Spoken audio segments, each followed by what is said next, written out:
Hello friends, welcome to Honey GS academy. ఫిబ్రవరి 18, 19 and 20 daily current affairs with GS points. ఈరోజు very famous articles వార్తల్లో ఉన్నాయండి. కొత్త CEC Gyanesh Kumar వచ్చిండు. ఢిల్లీ కొత్త సీఎం వచ్చింది, మహిళా సీఎం. స్పేస్ లోపల 3 వెరీ ఫేమస్ ఆర్టికల్స్ వార్తల్లో ఉన్నాయి. ఇంటర్నేషనల్ అఫైర్స్ లోపల ఈ ఒపెక్ ప్లస్ అని చెప్పేసి ఆ గ్రూప్లోకి కొత్త మెంబర్ దేశం వచ్చింది. సో ఇటువంటి ఇంపార్టెంట్ ఆర్టికల్స్ మనకి 3 రోజుల్లో వార్తల్లో అయితే వచ్చినాయి. మనం డిస్కస్ చేద్దాము డీటెయిల్డ్గా. సో ఫస్ట్ చూస్తే 20th February very famous world day of social justice, సామాజిక న్యాయ దినం అని చెప్పేసి పిలుస్తాం. థీమ్ మనం బైహార్ట్ చేయొద్దు, జస్ట్ కీవర్డ్ గుర్తుపెట్టుకోవాలి. సస్టైనబుల్ ఫ్యూచర్, సుస్థిరమైన భవిష్యత్తు కోసం అని చెప్పేసి ఈ సోషల్ జస్టిస్, సామాజిక న్యాయాన్ని మనము స్ట్రెంథన్ చేసుకోవాలి. అదే మన థీమ్ తీసుకోవడం జరిగింది. సో నిన్న ఒకరు అడిగారు, ఈ గ్రూప్ 2 లాంటి ఎగ్జామ్ లోపల డే ఆఫ్ ఇంపార్టెన్స్ వస్తాయంటే, అయితే మన సబ్జెక్ట్కి లింకప్ అయి ఉన్న డే ఆఫ్ ఇంపార్టెన్స్ వస్తుంది. సోషల్ జస్టిస్ వెరీ ఫేమస్, మనకి పాలిటీలో వస్తుంది. వెట్లాండ్ డే పర్యావరణం లోపల వస్తుంది. మలేరియా దినము సో సైన్స్ అండ్ టెక్నాలజీ లోపల వస్తుంది. అటువంటి అయితే ఎగ్జామ్లో అవసరం ఉంటుంది. నెక్స్ట్ అండి పాలిటీ వెరీ ఫేమస్. కొత్త ఎలక్షన్ కమిషనర్ల చట్టం అమల్లోకి వచ్చినాక ఫస్ట్ ప్రధాన ఎన్నికల కమిషనర్గా జ్ఞానేష్ కుమార్ వచ్చాడు. సో ఇది వెరీ ఫేమస్ ఆర్టికల్, ఎగ్జామ్లో వస్తుంది. మనం ఇంతకుముందు పాలిటీ అప్డేట్స్ పెద్ద క్లాస్ చేసి ఉన్నాం కదా, అందులో ఈ కొత్త ఎలక్షన్ చట్టాన్ని మనం డిస్కస్ చేసినాం. మరొకసారి ఇప్పుడు డిస్కస్ చేద్దాం. ఒక స్టోరీ మెథడ్లో మనం తీసుకొద్దాం, ఒక ఆర్డర్లో స్టెప్ బై స్టెప్ డిస్కస్ చేద్దాం. ఫస్ట్ ఏంటి అంటే కరెంట్ అఫైర్స్ ఏంటి, CEC chief election commissioner Gyanesh Kumar. ఇతను ఆల్రెడీ ఇంతకుముందే ఎలక్షన్ కమిషనర్గా పనిచేస్తున్నాడు. ఇప్పుడు సిఈసిగా వచ్చాడు జ్ఞానేష్ కుమార్. ఇంకొకరు ఎలక్షన్ కమిషనర్గా వివేక్ జోషి అని చెప్పేసి హర్యానా చీఫ్ సెక్రటరీ. ఇతను ఇద్దరిని రాష్ట్రపతి గారు నియామకం చేసిండు. సో మరి ఈ ఎన్నికల ప్రధాన కమిషనర్స్ కావచ్చు లేదా అదర్ కమిషనర్స్ కావచ్చు, నియామకం ఎలా ఉంటుంది స్టెప్ బై స్టెప్ డిస్కస్ చేద్దాం. ఫస్ట్ పార్లమెంటు చూద్దాం ఒకసారి. 324 సబ్ క్లాస్ 2 అని చెప్పేసి ఉంటుందండి. ఎలక్షన్ కమిషనర్ల సర్వీస్ ఆఫ్ కండిషన్స్ కావచ్చు, అపాయింట్మెంట్ కావచ్చు, చట్టం చేసే అధికారము ఈ రాజ్యాంగము భారతదేశం లోపల పార్లమెంటుకి ఇచ్చింది. ఇప్పుడు ఏంటి, చట్టం ఎవరు చేయాలి, పార్లమెంటు చేయాలి. బట్ మనకి చట్టం పార్లమెంట్ చేయలేదు. అయితే 1991లో ఈ అపాయింట్మెంట్స్ కాకుండా, ఇది కాకుండా ఏమంటున్నా, అపాయింట్మెంట్స్ కాకుండా ఎలక్షన్ కమిషనర్ల యొక్క కండిషన్స్ ఆఫ్ సర్వీస్ అంటే ఎలా తొలగిస్తాము, లేకుంటే జీతభత్యాలు ఏంటని చెప్పేసి, పెన్షన్ అని చెప్పేసి అట్లా ఉంటుంది. టర్మ్ కూడా పదవీ కాలం ఎంత అని చెప్పేసి 1991లో చట్టం చేసింది. ఎవరు చేసిండ్రు, పార్లమెంట్ చేసింది. ఎందుకు చేసింది, రాజ్యాంగం అధికారం కల్పించింది 324 సబ్ క్లాస్ 2లో. ఇది క్లియర్ అండి. 1991లో చట్టం చేసింది అపాయింట్మెంట్స్ కోసం కాదు. అంటే 2023 వరకు కూడా అపాయింట్మెంట్స్ విషయం లోపల ఎటువంటి చట్టము లేదు. అది గుర్తుపెట్టుకోవాలి. మరి అంతకుముందు ఎలా చేసిందంటే మోస్ట్లీ పిఎం సలహా కావచ్చు, లేక క్యాబినెట్ సలహా కావచ్చు, రాష్ట్రపతికి ఇస్తే రాష్ట్రపతి గారు ఆమోదించేది, నియామకం చేసేది. ఇదే ఫాలో అయింది. అయితే 2023 వెరీ ఫేమస్ కేసు. బట్ 24లో మనకి తీర్పు అయితే వచ్చింది. రైట్. ఇన్ఫ్యాక్ట్ 23 తీర్పు ఏమని చెప్తుందంటే, సో పార్లమెంట్ చట్టము చేయలేదు నియామకాల విషయంలో, అక్కడ మనకు శూన్యత ఉంది, సో మేము దాన్ని ఫుల్ఫిల్ చేస్తామని చెప్పేసి వెరీ ఫేమస్ కేసు. నోట్స్లో ఉన్నది పట్టించుకోకండి. సో అది అవసరమే, బట్ ఇది మంచిగా వస్తుంది. అనూప్ బనర్వాల్ అని చెప్పేసి very famous case. Anoop Banarwal versus Union of India 2023 కేసులో సుప్రీంకోర్టు ఈ ఎలక్షన్ కమిషనర్ల నియామకం విషయం లోపల కొన్ని గైడ్లైన్స్ ఇష్యూ చేసింది. సుప్రీంకోర్టు ఎందుకు చేసింది, చట్టము చేయాల్సిన పార్లమెంటు చట్టం చేయలేదు, శూన్యత ఉంది కాబట్టి. సో రాజ్యాంగం మీద వ్యాఖ్యానం చేసే అధికారం సుప్రీంకోర్టుకి ఉంది కాబట్టి వ్యాఖ్యానం చేస్తూ కొన్ని గైడ్లైన్స్ ఇష్యూ చేసింది. దాని ప్రకారం చూస్తే ఈ సిఈసి లేదా ఈసీ నియామకం అనేది ఒక కొలిజియం ఉంటుంది. అందులో ప్రధానమంత్రి ఉంటాడు, ఓకే, లోక్సభలో అపోజిషన్ లీడర్ ఉంటాడు, ఓకే, సిజేఐ కూడా ఉంటాడు. సో నన్ను కూడా ఉంచమని చెప్పేసి సుప్రీంకోర్టు ధర్మాసనం చెప్పింది. వీళ్ళు ముగ్గురు కలిసి నేమ్స్ని రాష్ట్రపతికి రికమెండేషన్ చేస్తే రాష్ట్రపతి నియామకం చేస్తాడు. ఇంకా సుప్రీంకోర్టు ఏమన్నదంటే, ఇంతకుముందు మనకు సిఈసి ఈసీ వచ్చేసి తొలగింపు సేమ్ లేదు. సో సిఈసి రాష్ట్రపతి తొలగిస్తే సుప్రీంకోర్టు జడ్జి వలె ఈసీ మాత్రము సిఈసి సిఫార్సు చేస్తేనే రాష్ట్రపతి తొలగిస్తాడు అన్నట్టు. ఈక్వల్ లేదు కాబట్టి సో సిఈసికి ఈసీకి రిమూవల్ ప్రొసీజర్ వచ్చేసి సేమ్ ఉండాలని చెప్పడం జరిగింది సుప్రీంకోర్టు. ఏమన్నది ఒకటి కొలిజే అని చెప్పింది నియామకం కోసం అని చెప్పేసి, తొలగింపు ప్రక్రియ చీఫ్ ఎలక్షన్ కమిషనర్కి ఎలా ఉందో సుప్రీంకోర్టు జడ్జి వలె అదేవిధంగా ఇతర ఎలక్షన్ కమిషనర్ కూడా పెట్టమని చెప్పేసి చెప్పింది. ఇంకా మీకు ఏమైంది ఇక్కడ, సో ప్రధానమంత్రి, CJI and Lok Sabha opposition leader ప్రభుత్వానికి ప్రాముఖ్యత లేకుండా పోయింది. సో సుప్రీంకోర్టు యొక్క తీర్పుని ఓవర్ రైడ్ చేస్తూ దీన్ని అధిగమిస్తూ చట్టం తీసుకొచ్చింది 2023లో. అదే చట్టం పేరు 23 24 నుంచి అమల్లోకి వస్తుంది. So chief election commissioner appointment కొత్తగా వచ్చిందండి మనకి, ఇంతకుముందు లేదు. అపాయింట్మెంట్ ప్రెసిడెంట్ చేస్తాడు. కండిషన్స్ ఆఫ్ సర్వీస్ ఆల్రెడీ మనకి ఉన్నది 1991 చట్టం, దీన్ని రిపీల్ చేసింది, రద్దు చేసి సో ఇది అమల్లోకి వస్తుంది. అంటే ఇది జీతం అనేది సుప్రీంకోర్టు జడ్జి వల్లే ఉంటుంది. మళ్ళీ చాలా సైట్స్ లోపల ఇంతమంది నాకు నిన్న ఎవరు పెట్టారు ఒక స్క్రీన్ షాటు, సుప్రీంకోర్టు జడ్జి వల్లే ఉంటుంది జీతము. మీకు పార్లమెంట్ యొక్క ప్రొవిజనల్ బిల్ లోపల వేరే ఉన్నది, క్యాబినెట్ కార్యదర్శి హోదా ఇన్ఫ్యాక్ట్ సాలరీ అని చెప్పేసి, బట్ అది కాదు ఇక్కడ. సుప్రీంకోర్టు జడ్జి వల్లే ఇస్తున్నాం మనము. చట్టం అమల్లోకి వచ్చినాక వేరే విధంగా ఉంది మనకి. సో డ్రాఫ్ట్ బిల్ చదవద్దు, మనము ఒరిజినల్ యాక్ట్ చదవాలి. సుప్రీం జడ్జి వల్లే ఇస్తున్నాం మనం. తొలగింపు చూస్తే చీఫ్ ఎలక్షన్ కమిషనర్ది సుప్రీంకోర్టు జడ్జి వల్లే ఉంటుంది. ఎలక్షన్ కమిషనర్ది సిఈసి సిఫార్సు చేస్తేనే రాష్ట్రపతి తొలగిస్తాడు. అంటే సుప్రీంకోర్టు తీర్పు ప్రకారం చూస్తే ఇక్కడ మనకు వేరే ఉన్నదండి. టర్మ్ చూస్తే 6 years 65 year age. So president నియామకం చేస్తాడు. అయితే ఇక్కడ కొలిజియం ఏముంటుంది మనకి, ప్రధానమంత్రి ఉంటుంది. ఎస్, సుప్రీంకోర్టు అదే అయిపోయింది కదా. Lok Sabha opposition leader, yes, Supreme Court అదే అయిపోయింది కదా. సిజేఐ కాదు, సో సిజేఐ కాదు, మనకి క్యాబినెట్ మినిస్టర్ ఉంటాడు. సుప్రీంకోర్టు తీర్పుకి ఇది విరుద్ధంగా ఉంది కాబట్టి సుప్రీంకోర్టు విచారణ చేస్తుంది. మనకి బెంచ్ మీదకి మొన్న వచ్చింది, బట్ కేసుని అయితే వాయిదా వేస్తున్నారు. ఇప్పుడు మారిందండి. సో ప్రధానమంత్రి, లోక్సభ ప్రతిపక్ష నేత, క్యాబినెట్ మినిస్టర్ అని చెప్పేసి ఉంటాడు. ముగ్గురు కలిపి వాళ్ళని నియామకం చేస్తారు. అంటే పేర్లని రాష్ట్రపతికి చెప్తే రాష్ట్రపతి నియామకం చేస్తాడు. అయితే ఇంతకంటే ముందు ఇదేమో సెలక్షన్ కమిటీ అండి. ఇంకొకటి శోధన కమిటీ అని చెప్పేసి ఉంటుంది. వీళ్ళు శోధిస్తారు, సెర్చ్ చేస్తారు. ఇది లా మినిస్ట్రీ ఆధ్వర్యం లోపల ఉంటుంది. వీళ్ళు ఒక 5 పేర్లు ఈ సెలక్షన్ కమిటీకి సజెస్ట్ చేస్తారు. Search committee ministry of law ఆధ్వర్యంలో పనిచేస్తుంది. ఒక 5 names సజెస్ట్ చేస్తారు. సెలక్షన్ కమిటీ ఈ 5 పేర్లను తీసుకోవచ్చు, లేదా ఇంకొక వ్యక్తి పేరుని రాష్ట్రపతి సిఫార్సు చేయవచ్చు. ఎస్, చేయవచ్చు.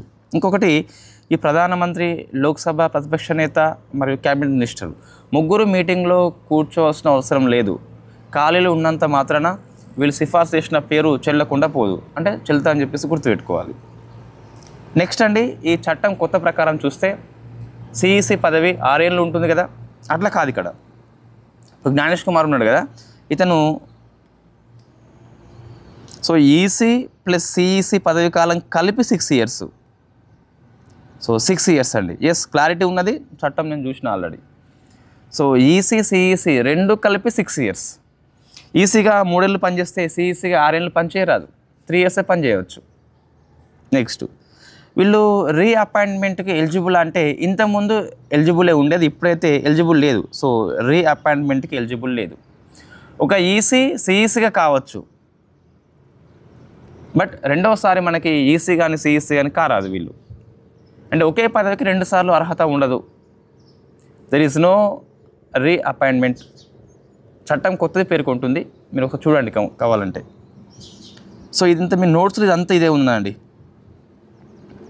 నోట్ చూస్తే మనం చెప్పలేం కాబట్టి సో నోట్స్లో మొత్తం ఉన్నది అదే ఉన్నది.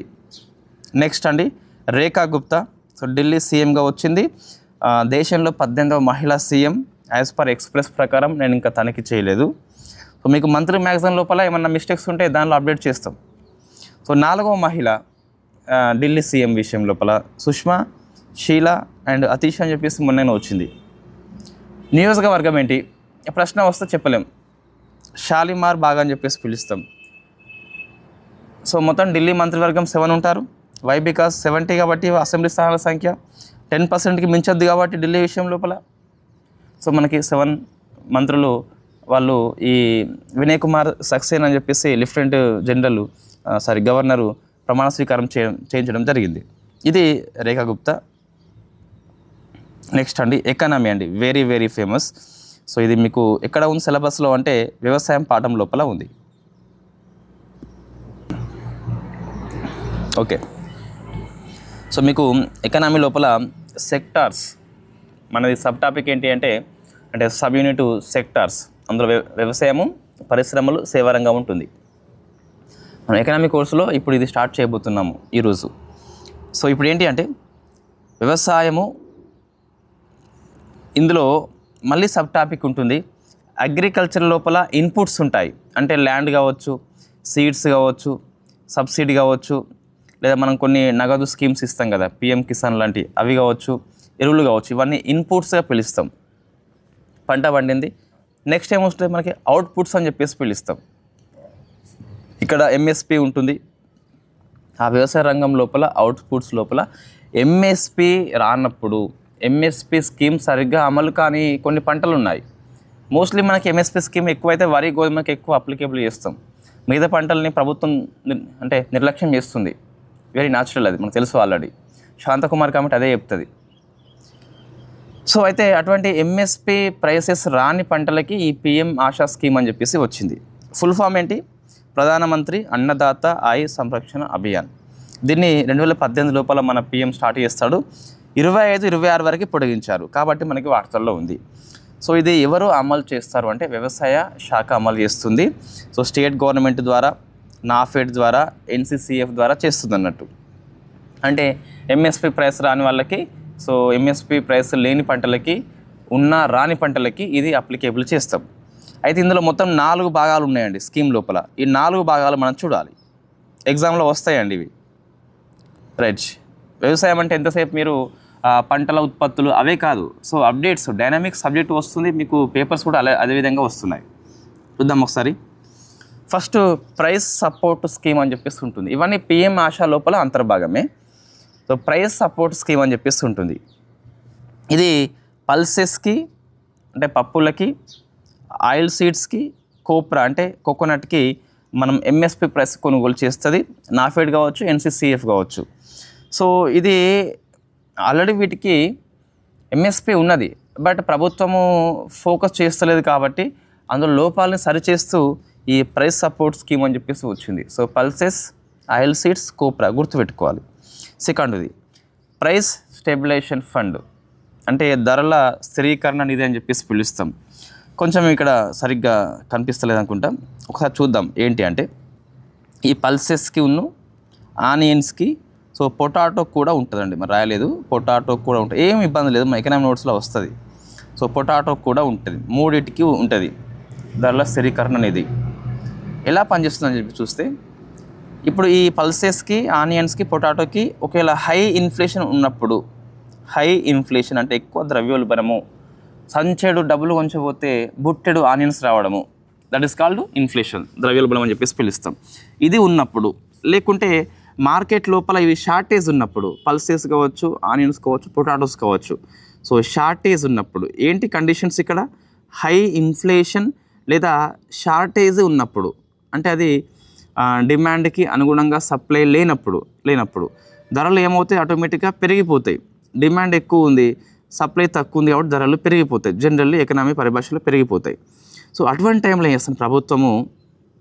ప్రభుత్వము ఈ ఫుడ్ కార్పొరేషన్ ఆఫ్ ఇండియా, ఎఫ్సిఐకి కావచ్చు, ఇది నాఫెడ్కి కావచ్చు, వీటికి ఇంట్రెస్ట్ లేకుండా లోన్స్ ఇస్తుంది అన్నట్టు. So interest free loans to FCI, NAFED అని చెప్పేసి వాళ్ళకి లోన్స్ ఇస్తుంది అన్నట్టు. వాళ్ళు ఏం చేస్తారు? ఇప్పుడు లోన్స్ ఇచ్చింది కదా, డబ్బులు ఉన్నప్పుడు మార్కెట్లో ఉన్న వాటిని మొత్తం కొనుగోలు చేస్తారు. సో బఫర్ స్టాక్ అని చెప్పేసి పిలుస్తుంది దాన్ని, బఫర్ స్టాక్ మెయింటైన్ చేస్తారు. సో చీప్ రేట్కి అమ్మేస్తారు వీళ్ళు, చీప్ రేట్కి అమ్మేస్తే ఏమవుతుందంటే ధర దిగి వస్తుంది. సో ధర దిగి వస్తే మనకి ధరల స్థిరీకరణ ఏర్పడుతుంది, కాబట్టి ధరల స్థిరీకరణ నిధి అని చెప్పేసి పిలుస్తాం. ఎంత క్లియర్గా ఉందండి, దీన్ని మనం మ్యాప్ వేయవచ్చు వాస్తవంగా. సో హై ఇన్ఫ్లేషన్ లేదా షార్టేజ్ ఉన్నప్పుడు గవర్నమెంట్ ఏం చేస్తుందంటే మనకు, సో ఇంట్రెస్ట్ ఫ్రీ లోన్ ఇస్తుంది, అంటే వడ్డీ లేకుండా లోన్స్ ఇస్తుంది. ఎవరికి ఇస్తుంది? లోన్ వచ్చేసి ఎఫ్సిఐకి ఇస్తుంది. ఎఫ్సిఐ ఏం చేస్తుంది, డబ్బులు ఉన్నాయి కాబట్టి వీటిని కొనుగోలు చేస్తుంది. ఎంతకు మార్కెట్ ప్రైస్ కొనుగోలు చేస్తుంది. ఫస్ట్ అయితే కొనుగోలు చేస్తుంది. తర్వాత ఇది రైతులకి లేదా మనకి కన్జ్యూమర్స్కి చీప్ రేట్కి అమ్మేస్తుంది. అప్పుడు ఏమవుతుంది, ఈ మార్కెట్ ప్రైస్ ఎక్కువ ఉంది కదా, వీళ్ళు చీప్ రేట్కి అమ్మడం ద్వారా ఇది కూడా దిగి వస్తుంది. ఇప్పుడు వీళ్ళు 50 రూపాయలకి అమ్ముతున్నారు, మనం 10 రూపీస్కి ఇచ్చాము, అందరు ఇక్కడనే కొంటారు. వీళ్ళు 50 కాస్త 40 చేస్తారు, 30 చేస్తారు. అట్లా దీన్ని మెయింటైన్ చేస్తుంది అన్నట్టు. ఇది కూడా పిఎం ఆశలో అంతర్భాగమే. నెక్స్ట్ అండి తర్వాత సో మూడవది ప్రైస్ డెఫిసిటీ పేమెంట్ స్కీమ్ అని చెప్పేసి పిలుస్తాం. అంటే ప్రైస్లో మనకి లోటు ఏర్పడ్డప్పుడు పేమెంట్ ఇస్తుందట. మనకి స్కీమ్ లోపలనే అర్థమైతే వస్తుంది. ఈ ఎంఎస్పి మార్కెట్ ప్రైస్ మధ్య వ్యత్యాసం ఉంటుంది కదా. ప్రభుత్వం ఒక పంటకి ఎంఎస్పి 1000 రూపాయలు ప్రకటించిందండి, 1000 ఇచ్చింది. మార్కెట్ ప్రైస్ వచ్చేసి వాళ్ళకి 950 వస్తుంది అనుకోండి, ఆ 50 రూపీస్ వచ్చేసి ప్రభుత్వం చెల్లిస్తుంది. అదే మనకి ప్రైస్ డెఫిసిటీ ఉన్నప్పుడు పేమెంట్ చేసే స్కీమ్ అని చెప్పేసి పిలుస్తాం. ఫోర్త్ది మార్కెట్ ఇంటర్వెన్షన్ స్కీమ్, మార్కెట్ జోక్య పథకం అని చెప్పేసి మనం February 1 to 15 లోపల డిస్కస్ చేసి ఉన్నాం ఆల్రెడీ. దీనిలో కొన్ని మార్పులు వచ్చినాయని చెప్పేసి. ఎంఎస్పి వర్తించని టొమాటో, ఆనియన్, పొటాటోకి ఇది టాప్స్ అని చెప్పేసి పిలుస్తామండి. సో టొమాటో, ఆనియన్, పొటాటో వీటికి వర్తింపజేస్తాం. గత మార్కెట్ సీజన్తో కంపేర్ చేస్తే కనీసం 10% ధర తగ్గితే అప్పుడు అప్లై చేస్తాం. మ్యాండేటరీ అప్లై చేస్తామని చెప్పేసి ఉంటుంది. పంటల సేకరణ ఎంత పంట సేకరిస్తుంది ఇంతకుముందు 20 ఉండే, ఇది 25కు మనం పెంచుకోవడం జరిగింది. రాష్ట్రాల సహాయంతోనే దీన్ని ఇంప్లిమెంట్ చేస్తుంది. 50:50. నార్త్ ఈస్ట్ స్టేట్స్కి అయితే 70% ఇస్తుంది, 20% వచ్చేసి వాళ్ళే భరించాలి. ఇది 4 స్కీమ్స్లో కలిపి పిఎం ఆశగా పిలుస్తాం. సో క్లియర్ అండి, సింపుల్ లాంగ్వేజ్ లోపల చెప్పడం జరిగింది. ఒకసారి చూసుకోండి, ఈజీగా మీకు అర్థమవుతుంది. నెక్స్ట్ బీమా రంగము ఇన్సూరెన్స్ సెక్టర్ మనకు ఉంది కదా, సమీక్ష కోసం అని చెప్పేసి దినేష్ కారా కమిటీ నియామకం చేయడం జరిగింది. దినేష్ కారా దేనికోసము, బీమా రంగం యొక్క సమీక్ష కోసము. జస్ట్ ఎకనామీ లోపలనే వస్తుంది ఇది కూడా. స్పేస్ అండి. సో ఫస్ట్ ఆర్టికల్ చూస్తే వర్టికల్ ప్లానెటరీ మిక్సర్, రాకెట్ లోపల మనము ఈ సాలిడ్ ఫ్యూయల్ని నింపుతాం కదా, సో దాన్ని ఒక 10 టన్స్ సామర్థ్యంతో వర్టికల్గా నింపే ప్రపంచంలో తొలి టెక్నాలజీ ఇస్రో డెవలప్మెంట్ చేసింది. ఇక్కడ సతీష్ ధావన్ స్పేస్ సెంటర్ లోపల. దీనికి CMTI సంస్థ బెంగళూరుది హెల్ప్ చేస్తుంది, సెంట్రల్ మ్యానుఫ్యాక్చరింగ్ టెక్నాలజీ ఇన్స్టిట్యూషన్. రాకెట్లో మనము సాలిడ్ ఫ్యూయల్ ఉపయోగిస్తాం, ఘన ఇంధనం అని చెప్పేసి పిలుస్తాం. అని ప్రాసెస్ చేసే ప్రక్రియలో భాగంగా 10 టన్స్ సామర్థ్యం, ప్రపంచంలో ఇది అతిపెద్దదట. అదొకటి గుర్తుపెట్టుకోండి.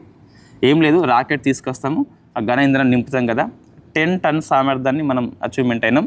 ఫస్ట్ది ఇది కాబట్టి గుర్తుపెట్టుకోవాలి. స్పేస్ లోపల ఫస్ట్ది.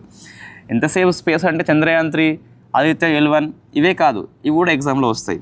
ఒక గ్రేట్ అచీవ్మెంట్ మన ఇస్రో కాబట్టి వస్తుంది. నెక్స్ట్ సో ప్రైవేట్ స్పేస్ స్టార్ట్అప్కి ఇస్రో ఇన్స్పేస్ ద్వారా కొన్ని స్కీమ్స్ తీసుకొస్తుంది. అదే టెక్నాలజీ అడాప్షన్ ఫండ్ అని చెప్పేసి పిలుస్తాం, TAF. ఎంత వాల్యూ దానికి 500 కోట్లు అని చెప్పేసి ఉన్నది. ఇది ఎందుకు ఈ ఫండ్ అంటే స్టార్టప్లకి లేదా MSMEలకి మొత్తం ప్రాజెక్టు వ్యయం లోపల 60% ఇస్తుందట. పెద్ద పరిశ్రమ అయితే గిట్ట, అది ప్రైవేట్ అయితే గిట్ట 40% ఇస్తుందట. మొత్తం మీద గరిష్టంగా 25 కోట్లు మాత్రమే ఇస్తుంది ఒక ప్రాజెక్ట్కి. MSME అయి ఉండి లేదా స్టార్టప్ అయితే గిట్ట ఎంత 60% ఇస్తుంది, పెద్ద ఇండస్ట్రీ అయితే 40 ఇస్తుంది. మొత్తం మీద 25 కోట్ల కంటే ఎక్కువ మించకుండా అయితే ఇస్తుంది. మరి ఏంటి అంటే ఇది ఇండియా ప్రైవేట్ స్టార్టప్ లేదా MSME బిగ్ ఇండస్ట్రీ అయినప్పటికీ కూడా ప్రారంభ దశలో ఉన్న టెక్నాలజీని వాణిజ్యపరంగా లాభదాయకమైన ఉత్పత్తిగా మార్చేందుకు సహాయం చేస్తుంది. సో నా దగ్గర ఒక ఆలోచన ఉన్నదండి, దాన్ని మనం ఏం చేయాలి అంటే తీసుకుపోవాలి. కొంచెం ఫండింగ్ అవసరం ఉంటుంది. సో ఫండింగ్ ఇవ్వడం ద్వారా సహాయం చేస్తుంది ఇన్స్పేస్ కంపెనీ. టెక్నాలజీలో సహాయం చేయదు. టెక్నాలజీ ఆల్రెడీ వీళ్ళ దగ్గర ఉన్నది, బట్ వీళ్ళకి దాన్ని అమలు చేయాలంటే ఫండింగ్ లేదు. సో ఆ ఫండింగ్నే ఇన్స్పేస్ ఇస్తుంది. మళ్ళీ గుర్తుపెట్టుకోవాలి, కంప్లీట్గా it is economically assistance only, not technology assistance. Next John McFall అని చెప్పేస్తుంది. సో వైకల్యంతో రోజులోకి వెళ్తున్న ఫస్ట్ మనిషి అండి, పారా ఆస్ట్రోనాట్గా ఫేమస్ బ్రిటిష్ వ్యక్తి, బ్రిటిష్ అథ్లెట్ ఆల్సో. నెక్స్ట్ ఇది సైన్స్ అండ్ టెక్నాలజీ కిందికి వస్తుంది. అనంత అని చెప్పేస్తుంది. ఏంటి అనంత అంటే ఇండియాలో అతిపెద్ద గూగుల్ క్యాంపస్ అండి. సో ప్లేస్ వచ్చేసి బెంగళూరులో ఉంది. మీకు ఇట్లా పెద్దగా వచ్చినప్పుడు ఏం చేయాలంటే, ఇప్పుడు ఇక్కడ ఎకనామీ ఉంది కదా, ఇవి 4 ఉన్నాయి కండి, వింటూ పోవద్దు. ఒక్క 2 minutes దీన్ని ఏమంటారు పాజ్ చేసి, సో ఒకసారి విన్నది చూసుకోవాలి. ఏంటి ఈ 4 స్కీమ్స్ ఏవైతే ఉన్నాయో పిఎం ఆశ లోపల, అవి అర్థం చేసుకున్న తర్వాతనే ముందుకు పోవాలి. ఈ పిఎం ఆశ కావచ్చు, లేదా స్పేస్లో ఉన్న 3 ఆర్టికల్స్ కావచ్చు, ఇవి వెరీ ఫేమస్, ఎగ్జామ్లో తప్పనిసరిగా వస్తాయి. నెక్స్ట్ అండి, ఇవి 2 అంశాలు. ఈ సాక్ష్యం ప్రచారం వెరీ ఫేమస్. దీన్ని ఇండియన్ ఆయిల్ కార్పొరేషన్ సంస్థ ఉన్న భారత్ పెట్రోలియం సంస్థ 2 కూడా ఈ గ్రీన్ ఎనర్జీ విషయం లోపల అవేర్నెస్ కల్పించేలా ఒక కంపెనీ కండక్ట్ చేస్తున్నాయి. దాని పేరే సాక్ష్యం అని చెప్పేసి పిలుస్తాం. ఈ 2 కంపెనీల పేరు గుర్తుపెట్టుకోవాలి. సో సాక్ష్యం ఏంటి అంటే గ్రీన్ ఎనర్జీ పట్ల అవేర్నెస్ ప్రోగ్రామ్, అవేర్నెస్ కల్పిస్తుంది. ఏంటి IOCL అండ్ BPCL, ఈ 2 ఇన్స్టిట్యూషన్ పేరు కంపల్సరీ గుర్తుపెట్టుకోవాలి. నెక్స్ట్ చూస్తే India's first vertical bifacial solar plant. అంటే ఈ సోలార్ లైట్ మనకి 2 రకాలుగా పడుతుంది అండి, కాబట్టి బైఫేషియల్ అని చెప్పేసి పిలుస్తున్నాం. దీన్ని ఓక్లా, ఇది ఢిల్లీలో ఉంటుంది, అక్కడ స్టార్ట్ చేయడం జరిగింది. సో ఇది గుర్తుపెట్టు, ఆ ప్లేస్ని, లొకేషన్ని మనం ఐడెంటిఫై చేయాలి. బైఫేషియల్ మీన్స్ సన్లైట్ని 2 వైపులా అట్రాక్ట్ చేస్తుంది, తీసుకుంటుంది. ఇది ఇండియాలో ఫస్ట్ది. ఓక్లా అని చెప్పేసి ఢిల్లీలో ఉంటుంది, అక్కడ ఈ మెట్రో స్టేషన్ లోపల వీళ్ళు ఏర్పాటు చేయడం జరిగింది. సాక్ష్యం ఏంటి అంటే మనకు IOCL BPCL యొక్క అవేర్నెస్ ప్రోగ్రామ్ గ్రీన్ ఎనర్జీ కోసం అని చెప్పేసి సరిపోద్ది అంతే. ఒక్క 30 సెకండ్లు దీన్ని పాజ్ చేసి ఒకసారి ఆగి ఏం చేయాలి, చదవాలి ఒకసారి, అప్పుడు బాగా గుర్తుంటుంది.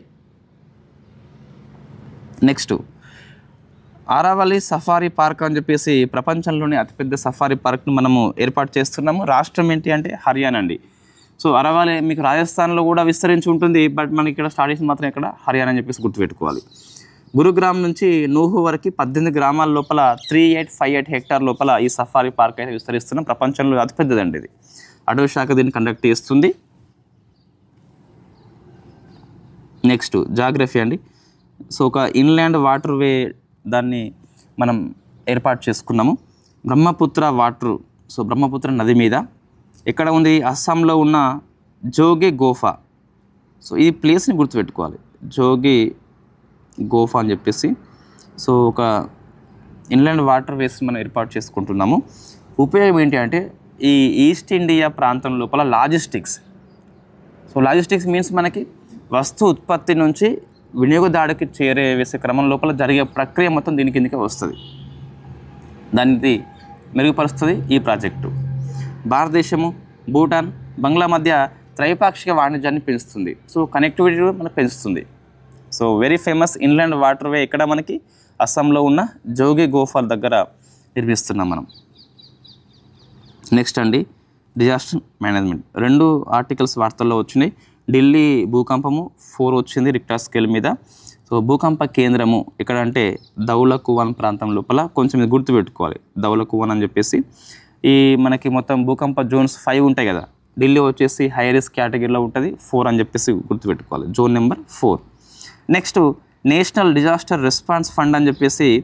సో ఇది హోమ్ మినిస్ట్రీ ఆధ్వర్యంలో ఉంటుంది, హోమ్ మినిస్ట్రీ ఆధ్వర్యం లోపల ఉంటుంది. 2024 లోపల ఒక 5 స్టేట్స్కి కొంత ఫండింగ్ ఇచ్చారు. సో అది తెలంగాణ ఉన్నది, ఏపీ కూడా ఉంది, కాబట్టి కొంచెం అమౌంట్ గుర్తుపెట్టుకునే ప్రయత్నం చేయండి. TGPSకి ఇప్పుడే ఎగ్జామ్స్ లేవు కాబట్టి అమౌంట్ కూడా అవసరం లేదు, ఆ కాన్సెప్ట్ పట్టుకోండి. NDRF అని చెప్పేసి ఎందుకోసం పనిచేస్తుంది. నెక్స్ట్ గౌడ్ పాలసీ అంటే నక్షా ప్రాజెక్టు మనకి వార్తల్లో వచ్చింది. ఈనాడు పేపర్లో హెడ్డింగ్లో వచ్చిందండి ఇది. సో నక్షా అని చెప్పేసి అర్బన్ ప్రాంతం లోపల ఆ భూమి యజమాని అంటే ఎవరైతే భూమి ఉందో వాళ్ళకే సర్టిఫై చేస్తాం మనం. సో అర్బన్ లోపల దీన్ని ఇంప్లిమెంట్ చేస్తున్నాం. నక్షా అని చెప్పేసి ఫుల్ ఫామ్ అవసరం లేదు, అర్బన్ హ్యాబిటేషన్ కోసం అని చెప్పేసి ల్యాండ్ సర్వే చేసి వాళ్ళకి మనం యజమాన్య పత్రం ఇస్తున్నాం. సో పత్రం ఇస్తున్నాం, అదే నక్షా అని చెప్పేసి పిలుస్తాం. దీని ఎవరు డెవలప్మెంట్ ఏషన్లు మినిస్ట్రీ ఆఫ్ రూరల్ డెవలప్మెంట్, మళ్ళీ ఇక్కడ అర్బన్ అని చెప్పేసి అట్లా అయిపోయింది, ministry of housing and urban affairs కాదు. సో యాజ్ పర్ పిఐబి చూస్తే మినిస్ట్రీ ఆఫ్ రూరల్ డెవలప్మెంట్ వాళ్ళే చేసిండు. 26 స్టేట్స్ 3 యూటీస్ లోపల మనము ఉన్నటువంటి 152 అర్బన్ లోకల్ బాడీస్ లోపల ఇంప్లిమెంట్ చేస్తున్నాము. తెలంగాణ అయితే దీనిలో 10 ఉన్నాయండి, వాటి పేర్లు పేపర్లో వచ్చినాయి కానీ అంతగా అవసరం లేదు. నక్షా మీన్స్ పట్టణ ప్రాంతం లోపల అర్బన్ లోకల్ బాడీస్ లోపల భూమి యొక్క యజమాన్యాన్ని సర్టిఫై చేస్తాం మనం అంతే. నెక్స్ట్ ఇండియా ఖతార్ యొక్క అమీర్ ఇండియాకి వచ్చిండు, షేక్ తమీమ్ అని చెప్పేసి పిలుస్తాం. ఒప్పందాలు ఏమున్నాయి? నెక్స్ట్ 5 yearsలో ద్వైపాక్షిక వాణిజ్యాన్ని రెట్టింపు చేసుకోవాలి. ప్రజెంట్ మనకి $14 బిలియన్ ఉంటే దీన్ని 28కి చేసుకోవాలి. సెకండ్ది సో సంబంధాల స్థాయిని స్ట్రాటజిక్ పార్ట్నర్షిప్ స్థాయికి పెంచుకోవాలి. అంటే వివిధ రంగాల కలయిక అని చెప్పేసి పిలుస్తాం. రక్షణ రంగం కూడా దీని కిందకి వస్తుంది. సో రక్షణ వస్తుంది, సాంకేతిక రంగం కూడా వస్తుంది అన్నట్టు. రంగాల యొక్క భాగస్వామ్యాన్ని మనం పెంచుకుంటామండి, అదే స్ట్రాటజిక్ పార్ట్నర్షిప్, తెలుగులో వ్యూహాత్మక అని చెప్పేసి పిలుస్తాం. ఇంతకుముందు కేవలం ఆర్థిక రంగం అని చెప్పేసి అట్లా ఉండే, ఇప్పుడు రక్షణ రంగం అని చెప్పేసి కొత్తగా యాడ్ అవుతుంది, టెక్నాలజీ అని చెప్పేసి కొత్తగా యాడ్ అవుతుంది. So next international organisation of AIDS means ఆ రోగం కాదు, ఇక్కడ సహాయం అని చెప్పేసి పిలుస్తాం. సో మెరైన్ నావిగేషన్, ఈ నావికా రంగం లోపల సహకారం కోసం అని చెప్పేసి ఈ సంస్థ పనిచేస్తుంది, ఫ్రాన్స్ కేంద్రంగా పనిచేస్తుంది. ఇందులో ఇండియా 2025 గాను సో వైస్ ప్రెసిడెన్సీగా ఎన్నికైంది. కాబట్టి చూసుకోండి ఒకసారి. లిథియం కోసం అని చెప్పేసి ఇండియా ఉన్ను అర్జెంటీనా ఒప్పందం చేసుకున్నాయి. సో వెరీ ఫేమస్ ఒప్పందం. మనకి లిథియం అవసరం కాబట్టి ఎలక్ట్రిక్ వెహికల్స్కి అవసరం మనకు, కాబట్టి ఒప్పందం బాగా పనికి వస్తుంది. మనం నెట్ జీరో కార్బన్ వైపు పోవాలంటే చాలా అంశాలు సహకరించాలి, అందులో లిథియం కూడా అవసరం ఉంటుంది ఎలక్ట్రిక్ వెహికల్ కోసం అని చెప్పేసి. మనము 25-26 బడ్జెట్లో చూస్తే ఈ లిథియం లాంటి క్రిటికల్ మినరల్స్ మీద మనం బేసిక్ కస్టమ్ డ్యూటీని మినహాయింపు ఇవ్వడం జరిగింది, మనం డిస్కస్ చేసినాం ఆల్రెడీ. లిథియం ట్రయాంగిల్ ఏంటంటే మనకు అర్జెంటీనా, బొలివియా, చిలీ, ఈ 3 అయితే వెరీ ఫేమస్ లిథియం ఉత్పత్తి విషయం లోపల. నెక్స్ట్ అండి ఒపెక్ ప్లస్ కంట్రీ ఉంటాయి కదా, సో అందులో కొత్తగా బ్రెజిల్ వచ్చిందండి, కాబట్టి ఇది గుర్తుపెట్టుకోవాలి. మొత్తం ఇంతకుముందు 22 ఉండే. ఒపెక్ అంటే పెట్రోలియం ఎగుమతి చేస్తారు కదా, ఒపెక్ ప్లస్ అంటే వాటితో పాటు ఇంకొక 10 కంట్రీస్ ఎక్కువ వస్తాయి. సో మొత్తం 22 ఉంటే ఇప్పుడు 23 అని చెప్పేసి పిలుస్తాం. అయితే బ్రెజిల్ కాంట్రవర్సీ ఏంటి, మనకి నెక్స్ట్ ఇయర్ COP30 అని చెప్పేసి బ్రెజిల్ హోస్ట్ చేస్తుంది. ఇది పర్యావరణం అనుకూలము, ఇదేమో పర్యావరణం అనుకూలం కాదు. సో రెండు ఎటు వ్యతిరేకంగా ఉన్నాయి కాబట్టి ఎగ్జామ్లో వస్తుంది కంపల్సరీ. ఉక్రెయిన్లో శాంతి కోసం అని చెప్పేసి ఉన్నత స్థాయి కమిటీని ఏర్పాటు చేస్తున్నారు. ఎవరు అంటే సౌదీ అరేబియా ఏర్పాటు చేసింది. ఇందులో ఫస్ట్ స్టెప్లో రష్యా అమెరికా మధ్య ఒక ఒప్పందం రావాలని చెప్పేసి చర్చలు స్టార్ట్ చేసింది. ప్రశ్న వస్తుంది, ఉక్రెయిన్ శాంతి కోసం అని చెప్పేసి ఉన్నత స్థాయి కమిటీ ఎవరి ఆధ్వర్యంలో ఏర్పాటైంది అంటే Riyadh, Saudi Arabia. First America రష్యాను ఒప్పిస్తే ఉక్రెయిన్ ఈజీగా ఒప్పించవచ్చు, ఉక్రెయిన్ అమెరికా ఒప్పిస్తుంది. నెక్స్ట్ అవార్డ్స్ అండి, మిస్ వరల్డ్ 25ని హైదరాబాద్ హోస్ట్ చేస్తుంది, 72nd ఎడిషన్ ఇది. లాస్ట్ ఇయర్ ముంబై హోస్ట్ చేసింది, 71st ఎడిషన్. నెక్స్ట్ NAICP అని చెప్పేసి ఈ టెలివిజన్ అవార్డ్స్, అందులో ఒక కేటగిరీ చైర్మన్స్ అని చెప్పేసి పిలుస్తాం. NAICP అంటే ఏంటి, బై హార్ట్ అవసరం లేదు, ఇది అవార్డ్స్ ఇస్తుంది టెలివిజన్ సినిమా వాళ్ళకి. అందులో ఒక అవార్డు కేటగిరీ, ఇది స్పెషల్ కేటగిరీ అంటే చైర్మన్ అని చెప్పేసి పిలుస్తాం. అవార్డు పేరే చైర్మన్ మనకి. ఇది కమలా హారిస్కి వచ్చింది. ఈమె ఫేమస్ ఏంటంటే తొలి ఆసియా వ్యక్తి అండి ఈ అవార్డు తీసుకున్నది, తొలి బ్లాక్ అని చెప్పేసి పిలుస్తాం. నల్ల జాతీయాలు మీన్స్ నాన్ ఐరోపా వ్యక్తి. సో పుస్తకాలు వస్తే ఇక్కడ ఇది మ్యాటర్ కట్ కాలేయండి, ఇది మనకు February 17 కరెంట్ అఫేర్స్ న్యూస్, ఇది వాస్తవంగా.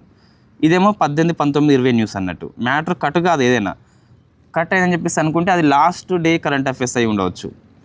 I am a soldier wife, the life and love of Tony leader. So మనకి ఈ CDS అనిల్ చౌహాన్ మరణించినప్పుడు సో అతనితో పాటు లఖ్బిందర్ అని చెప్పేసి మరణిస్తాడు. సో ఆయన యొక్క భార్యనే గీతికా లీడర్, ఆమె పుస్తకం రాసింది కాబట్టి సో వెరీ ఫేమస్. సమ్మిట్స్ మనకి వార్తల్లో ఉన్నాయి 2. ఒకటి ఆసియా ఎకనామిక్ డైలాగ్ అని చెప్పేసి పూణే హోస్ట్ చేస్తుంది 9th edition. So foreign minister దీన్ని కండక్ట్ చేస్తుంది. థీమ్ ఏంటి? Economic resilience and resurgence. అంటే మనము ఈ ఎకనామిక్ విషయం లోపల నష్టం వచ్చినప్పుడు మళ్ళీ తిరిగి మంచి స్థితికి వెళ్ళిపోవాలి. In and era of fragmentation, అంటే ఈ విచ్ఛిన్న యుగం లోపల ఆర్థిక పునరుద్ధరణ అని చెప్పేసి పిలుస్తాం అన్నట్టు. మొట్టమొదటి ట్రాన్స్జెండర్ సమ్మిట్ని అజ్మీర్ హోస్ట్ చేస్తుంది. మనకి ఇంకా దీని నుంచి పూర్తి సమాచారం లేదు, ఆ థీమ్ ఏంటని చెప్పేసి చూద్దాం తర్వాత. ఆసియా ఎకనామిక్ డైలాగ్ని పూణే కాబట్టి కొంచెం గుర్తుపెట్టుకోవాలి. థీమ్ ఏంటి అంటే ఈ విచ్ఛిన్న యుగం లోపల ఆర్థిక పునరుద్ధరణ ఎలా చేయాలని చెప్పేసి అక్కడ డిస్కస్ చేస్తారట. తెలంగాణ వస్తే సో ఈ విద్యుత్ డిమాండ్ మరొకసారి వార్తల్లో వచ్చింది. 16,000 మెగావాట్స్ మైలురాయిని తొలిసారిగా దాటి ఫిబ్రవరి 19న. కాబట్టి ఈ డేట్ గుర్తుపెట్టుకోవాలి, ఈ గణాంకాలు గుర్తుపెట్టుకోవాలి. దేశంలో అతిపెద్ద పశు వైద్య టీకాల ఉత్పత్తి కేంద్రాన్ని మనము ఏర్పాటు చేస్తున్న మామిడిపల్లి ప్రాంతం లోపల. సో ఈ ప్రాంతం గుర్తుపెట్టుకోవాలి. ఈ టీ హబ్ను బ్రెజిల్ యొక్క గోయస్ హబ్ ఒప్పందం చేసుకున్నాయి. అంతే, ఇక్కడ ఈ హెడ్డింగే మ్యాటర్ అంతే. నల్మెల భాస్కర్కి అవార్డు వచ్చింది, బట్ నాట్ మచ్ ఇంపార్టెంట్. ఇది పెద్ద ఫేమస్ అవార్డు ఏం కాదు. సిటీ కాలేజీ మగ్దుమ్ మొయినుద్దీన్ జాతీయ పురస్కారం అని చెప్పేసి వచ్చింది, but not very famous. So AP అంశాలు ఏమీ లేవు ఈ 3 రోజుల్లో. ఒకసారి ఇక్కడ ఏవి ఫోకస్ చేయాలి అంటే ఎకనామీ, పాలిటీ, స్పేస్ ఆర్టికల్స్ ఏవైతే ఉన్నాయో బాగా ఫోకస్ చేయండి. అవి ఎగ్జామ్లో వచ్చే అవకాశం చాలా ఎక్కువ ఉంటుంది. సో ఏపీపీఎస్సీ గ్రూప్ 2 ఎగ్జామ్ మనకు యాజ్ పర్ షెడ్యూల్ ఉంది కాబట్టి సో ఇవాళ రేపు మీరు కంప్లీట్గా ఏం చేయాలి అంటే రివిజన్ మీద ఫోకస్ చేయాలి. అందరూ చెప్పే విషయం ఇది, బట్ ఒకసారి మనం గుర్తు చేస్తున్నాం, కొత్త అంశాల జోలికి వెళ్ళొద్దు. కంప్లీట్గా మీరు చదివిన పుస్తకాలే, చదివిన అంశాలే రివిజన్ రూపం లోపల మరొకసారి చూసుకోండి. కనీసం ఒకసారి చూసుకోకుండా ఎగ్జామ్ హాల్కి పోతే ఆప్షన్స్లో కన్ఫ్యూజ్ అవుతాం. కాబట్టి ఒకసారి రివిజన్ మీద ఫోకస్ చేయండి. Thank you very much.